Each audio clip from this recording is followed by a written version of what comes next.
This is a really important, wonderful occasion for me. And it's the first time that I've had an opportunity to talk about my book publicly. And I want to thank Susan for allowing me to do this here. And I want to thank the renowned cinematographer Jim Simak for being here as well. And I think most of you who know me, and most of you do pretty well, I think I'm going to start with a footnote that has a footnote that has a footnote. And what I'm meaning is that I was doing research on Google this last week.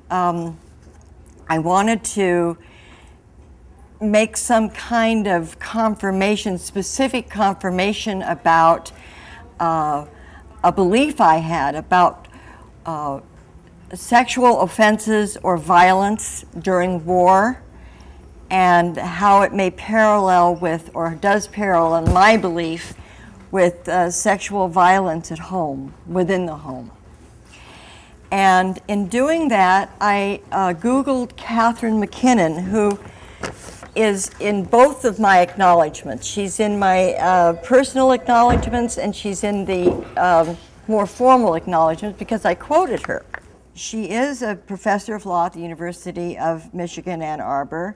I have said in a kind of majestic way, a feminist jurisprudence scholar. She has argued before the Supreme Court several times to transform the law for women nationally and globally by opening, and I like this phrase, opening the legal system. And then it does say that the groundbreaking case, or as I like to say, giving ground, by defining rape as an act of genocide.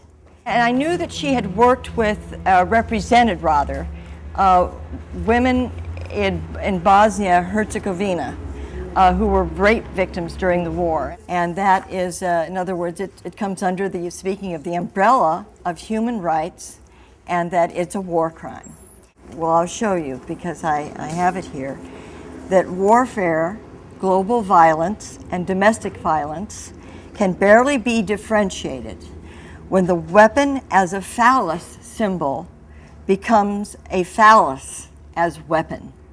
One social, collective, meaning the phallus as a weapon, the other intimate or individual, all painful, close up, closer than hand-to-hand combat, and personal, as our vaginas are historically the spoils of war, whether the despot is abroad or within the home.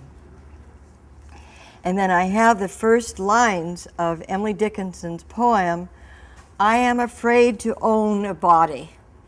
I am afraid to own a soul. Profound, precarious property. Possession not optional. It is where the East meets West and all places in between.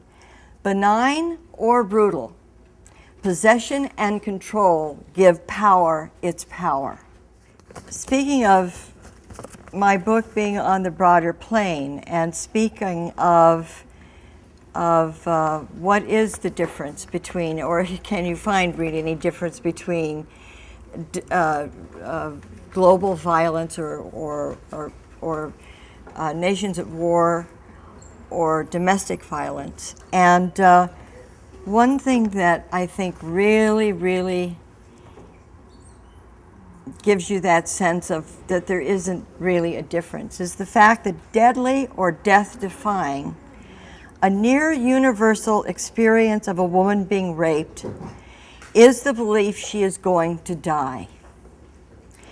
And dear Emily Dickinson wrote, the soul has bandaged moments when too appalled to stir. She feels some ghastly fright come up and stop to look at her. And so then you have Bosnia-Herzegovina, Rwanda, Somalia, Darfur, Amherst. And I wrote in my chapter, which is simply called The Rape, the bandage was white, as was the dress worn daily after her father's death by the reclusive poet. A small, finely stitched garment that hung in Emily Dickinson's closet for years, on public display for visitors to her upstairs bedroom in the old homestead. And then she just, I'll repeat the first stanza. The soul has bandaged moments. When too appalled to stir, she feels some ghastly fright come up and stop to look at her, which I think is which only a poet could put into words. That moment of belief, I'm going to die.